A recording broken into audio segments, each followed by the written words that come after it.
It was 2:13 in the morning when Daniel stared at the glowing screen of his laptop, exhausted but unable to sleep. His apartment was silent except for the hum of the ceiling fan and the occasional vibration of his phone. Another notification. Another person celebrating a promotion. Another entrepreneur posting about financial freedom. Another fitness transformation. Daniel leaned back in his chair and rubbed his eyes. At 29, he felt stuck. Every year, he promised himself things would change. He bought productivity apps, watched motivational videos, downloaded habit trackers, and wrote goals in expensive notebooks he stopped using after 2 weeks. But deep down, he carried the same fear. What if I'm just falling behind? He worked hard, but never felt ahead. He started projects, but rarely finished them. He compared himself constantly. He overthought every move. Some days he felt motivated enough to conquer the world. Other days, even replying to emails felt overwhelming. And the worst part? From the outside, his life looked fine, but internally, he felt lost. One night, after missing another deadline and arguing with his manager, Daniel took a long walk through the city to clear his mind. Rain drizzled lightly across empty streets. As he passed a small bookstore hidden between two buildings, he noticed an old man arranging books in the window. The man smiled and said, "You look like someone carrying too much weight in his mind." Daniel laughed awkwardly. "Is it that obvious?" The old man nodded. "Most people suffer not because they lack potential," he said, "but because they live without philosophy." That sentence stayed with Daniel. The old man handed him a small book about Japanese philosophies for life and mastery. Daniel almost ignored it, but over the next year, the lessons inside that book slowly transformed everything. Not overnight, not magically, but steadily. His habits improved, his focus sharpened, his confidence grew. He stopped chasing everyone else's timeline and started building his own. And ironically, the less obsessed he became with impressing people, the more successful he became. Because success is rarely about talent alone. It's about mindset.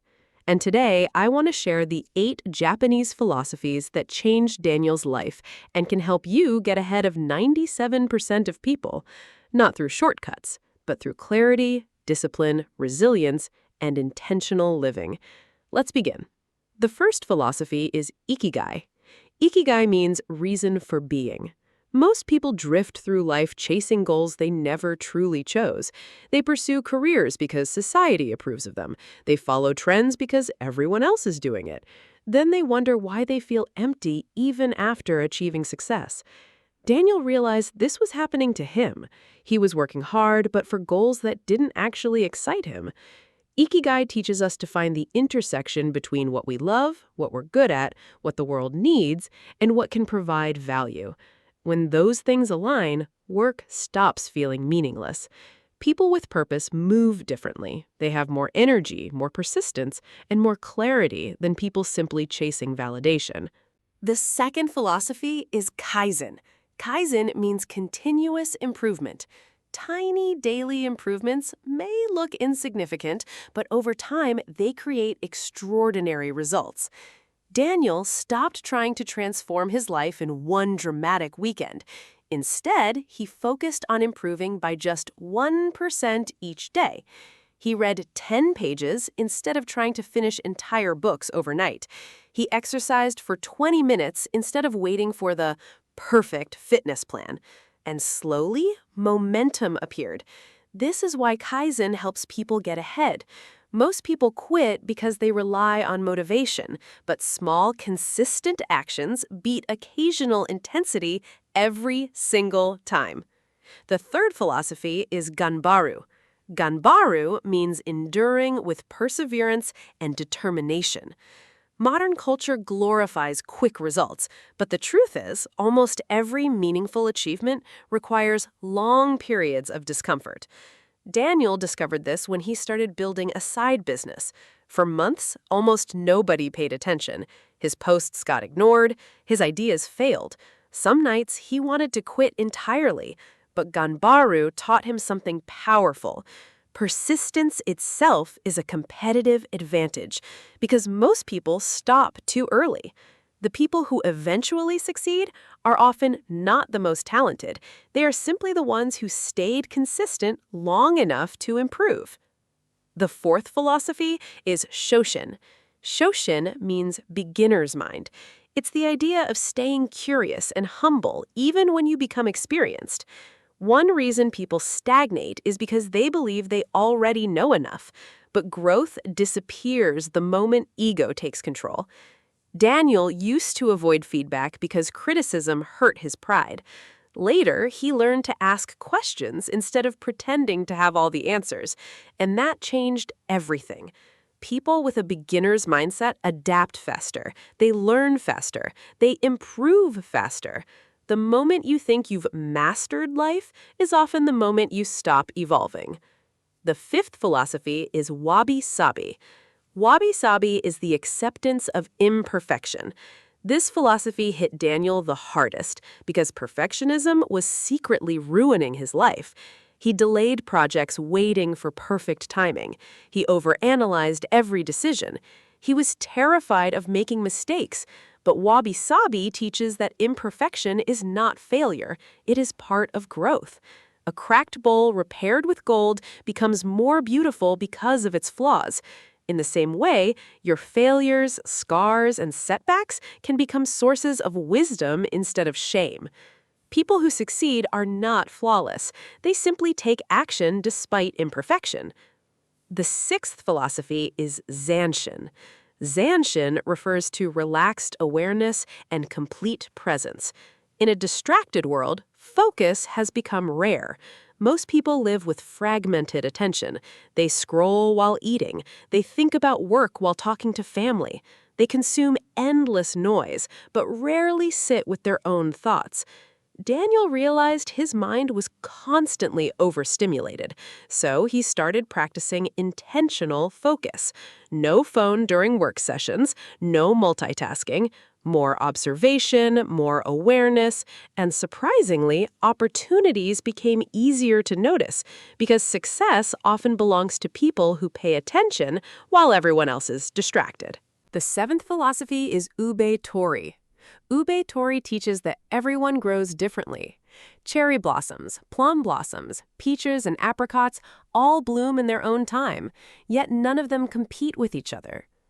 Daniel spent years comparing himself to friends who seemed ahead. One bought a house, another got married, another became financially successful before 30. Comparison made him anxious, bitter, and impatient. But Oubaitori reminded him that life is not a race with one universal timeline. Some people bloom early, others bloom later. What matters is continuing to grow. The moment you stop comparing yourself to others, you reclaim enormous mental energy. And finally, the eighth philosophy is Mottainai. Mottainai means avoiding waste, not just material waste, waste of time, waste of talent, waste of opportunity. Daniel began asking himself one simple question every night. Did I use today well? That question changed how he lived. He wasted less time arguing online. He wasted less energy worrying about opinions. He became more intentional about where his attention went. Because attention is one of the most valuable resources you possess, and the people who use it wisely eventually separate themselves from the crowd. Over time, Daniel noticed something strange. His life didn't suddenly become easier. Challenges still existed. Failure still happened. Doubt still appeared sometimes. But internally, he became stronger, calmer, more disciplined, more focused. And that internal transformation eventually created external success. That is the real secret most people miss. Success is not built only through strategies.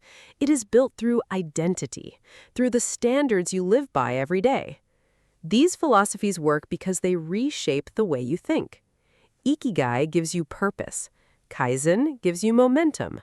Ganbaru gives you resilience. Shoshin keeps you teachable. Wabi-Sabi frees you from perfectionism. Zanshin sharpens your awareness. Oubaitori protects your peace. And Mottainai reminds you not to waste your potential. If you apply even a few of these consistently, you will already think differently than most people. And people who think differently essentially live differently. So here's what I want you to remember. You do not need to transform your entire life tonight. You just need to take one intentional step, one disciplined action, one moment of awareness, one improvement repeated consistently. Because the gap between average and exceptional is often smaller than people think. The difference is that exceptional people continue when others stop. So stop waiting for perfect conditions, stop comparing your timeline, stop underestimating small progress. Your future is shaped by what you repeatedly do. And starting today, you can choose differently. Tell yourself, I will improve a little every day. I will stay disciplined when motivation fades. I will stop comparing my journey to others. I will use my time and potential wisely. I will continue growing, even slowly. Because success is not reserved for a lucky few. It belongs to people who refuse to remain stagnant. If this video resonated with you, leave a comment sharing which philosophy impacted you the most. And if you want more content about mindset, discipline, and self-mastery, make sure to subscribe and turn on notifications. Your next level begins with the decisions you make today. I'll see you in the next video.